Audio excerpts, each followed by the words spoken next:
Hello, my name is Anna Ruth Hall, and welcome to World Bridgers. I am writing a fantasy series, a 5-book fantasy series called World Bridgers. The first book is called When Mountains Move, and this book is almost at its completion. I am currently in the editing process, and I am raising money to support this editing process, to support the birthing of this baby that has been within me and moving through me for the past 2 years. So, the title of the series is World Bridgers, that is bridging worlds, because I believe any of us who are watching this video are here to bridge worlds in this lifetime and be stewards of the new ancient earth that is birthing itself into being. And this series follows our protagonist, Anya Druid, a queer, pansexual, polyamorous woman, basically me in a fantasy realm, through her coming of age journey. And she is going through a deep depressive spiral through a series of events, gets called by the Golden Council, this council of otherworldly beings in the sky, to an academy for world bridgers to practice the bridging arts. And this academy is called Winona Weaver's Academy of World Bridgers. And essentially, the arc of the 5-book series is about Anya and her friends in the coven that she gets called to. There are 9 covens at the school. You'll find out more about that in the book itself. And Anya and her circle of friends in the Circle of Courage, they go around the world to find the orbs of the earth, because all of the orbs of the earth have switched places, and this is why everything is out of balance on the planet. So her mission, and along with her friends, is to realign the polarities of the earth. And so this switch of the orbs of the earth happened around 757-ish years ago during the 7th Crusade, which is an actual earthly event, because this series takes place on Earth and also in a fantasy realm, and you'll see how that plays out. Even the book itself is bridging worlds in a sense. And so they find the orbs of the earth by singing to the land that they're on in their own language of their blood, and also the indigenous language of the land, to gain the earth's trust, to summon these orbs, and to eventually, through many different events and trials and tribulations, potentially switch them back to restore balance and harmony on our planet. Will that happen? We'll have to see how the series unfolds. Yeah, so this is a really rich journey, and you might be asking, why World Bridgers? Why now? Why is this a cause to donate to? Why is this something that I am writing? And it's because World Bridgers is a series that does not turn the other cheek. It does not look away from what is happening in our shared world and take us fully out of that, but rather it invites us deeper in. So in this series, while it is fictional in nature, it brings in themes of the polycrisis, it brings in themes of the mental health crisis, it talks about climate change and ecocide and genocide, and it talks about how we can essentially be deeper stewards of the earth, deeper stewards of each other in community. And I believe that it is a guiding light for people on the path of awakening to the deeper consciousness that we all share. And it can really support that awakening of consciousness, and also just be a reminder that we're not alone. We're not alone in this, as much as it may feel at certain moments like we are. And really my vision with this series is that it is disseminated widely to the masses, that it can reach a really large population of people. And that is also why I am requesting your support. And let me tell you, this series, this book has and continues to bring me to my knees. I mean, I've been a writer my whole life and can write a poem in an hour and share it the next, or write a song in the morning and share it at night. But this is a marathon. This is a marathon. There's no instant gratification of like, bam, the novel's done and let's read it and share it. It has stripped me of everything I have known up until now in terms of creative process, to actually be able to devote day in and day out to writing this this miraculous book that is coming through my channel. And it's in some ways a really solitary journey. The life of a writer can be lonely and also an unembodied journey. And so as an embodied human who loves to dance and move and shake and be in nature and jump in rivers and lakes and springs and the ocean, you know, writing is me sitting focused at my laptop usually, or at some journals, for weeks at a time, just present with that channel. And interestingly, a lot of the writing is also historical research, because I'm weaving this series into the timeline of Earth, and that feels really vital for what the intention of this conscious fantasy saga is. And yeah, this level of devotion is new to me when it comes to, yeah, really like birthing a baby and knowing when to push and when to rest and allow and trust. And this is a moment of the push. And so thank you for being with me in this. And yeah, I want to touch into specifically where this money is going. So I am raising $33,000. That is my requested amount, crowdsourcing these funds. And basically 3,000 of those dollars will go to 3 different charities, which I'll talk about in a moment, and the rest will go to funding the following. So first and foremost, the editing of this book. The editing is extremely important. I am in one layer of editing on my own right now, and it has been months of this, because, you know, I'll go back and add in a chapter or delete something or rewrite something, and yeah, just kind of going through with a fine-tooth comb. And I'm very excited to have another set of eyes on it, and likely multiple sets of eyes, before sending it out to literary agents and to publishers eventually, quite soon, I feel. Yeah, and then accurate translations of certain words and phrases in the book, because there's some words in Gaelic, Irish, French, Spanish, Arabic, Italian, just, yeah, some words that I want to make sure are correct by native speakers. And then a historical fact checker, because as I was sharing, a lot of this book takes place in our timeline of Earth. And so I want to just refine the historical timeline, make sure it's cohesive.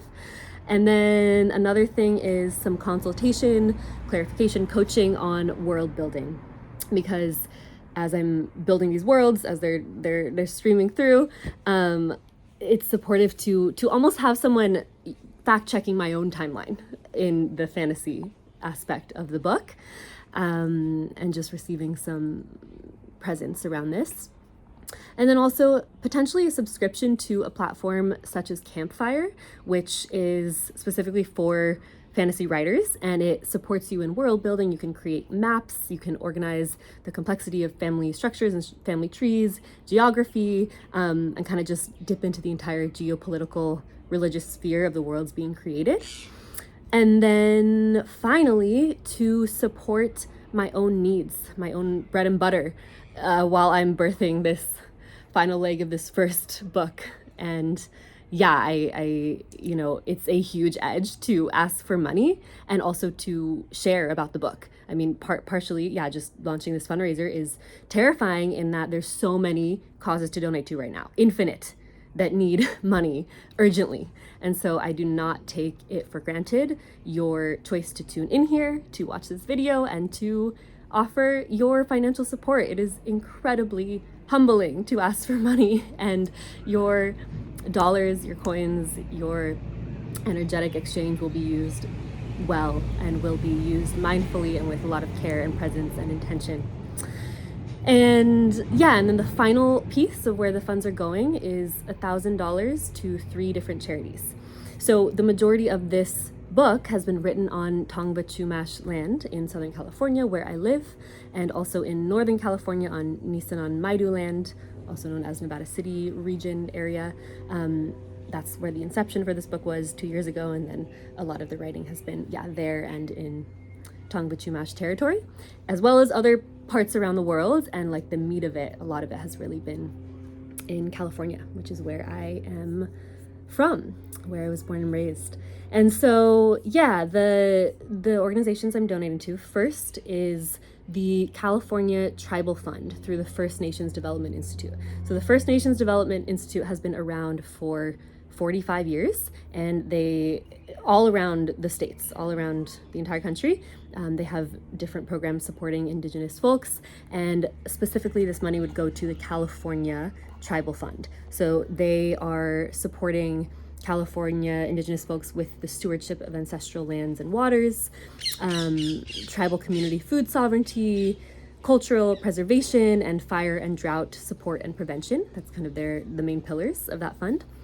And then secondly, I would donate to CHIRLA. This is the Coalition of Humane Immigration Rights Los Angeles. And so this summer, especially doing a lot of work with ICE out of LA, doing, my part to protest and support against the presence of ICE taking our immigrant families off the streets and out of their homes. And this organization has spearheaded a lot of that movement. And they have also been around, they've been around since, it's like 1986 or something. So 40 also something years around that. Yeah, 1986. And so their overall mission statement is to advance the human and civil rights of immigrants and refugees, and to create a just society that is fully inclusive of immigrants. And I've gotten to know some of the people that work with them and just feel like a deep resonance with all they offer, and also to then give back again to the land that I am from. And then the third one is Heal Palestine. And this is an organization that does a lot for this region of the world, for Palestine. And they have I first learned about them because they have a global healing fund where they bring specifically children who have lost a limb or have severe injuries to different hospitals, primarily in the States. And so I knew someone who was involved with receiving people from the airport in Los Angeles. And they essentially offer supreme medical care to them and find housing for them, the children, and a guardian. And they also have on the ground aid. So essentially their 4 pillars that they have are, where did I put this note?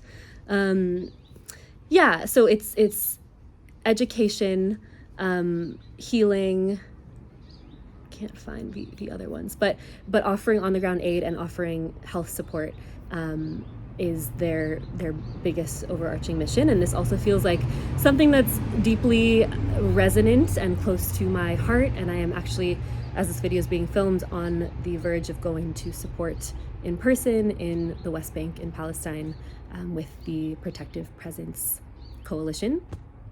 And in a way, all of these organizations feel connected to the project of the book, because the book, the 5-book series, it's not just a story. It is offering a framework for the world that is birthing through this beautiful story that is complex and nuanced and, includes lots of specific themes and humor and love.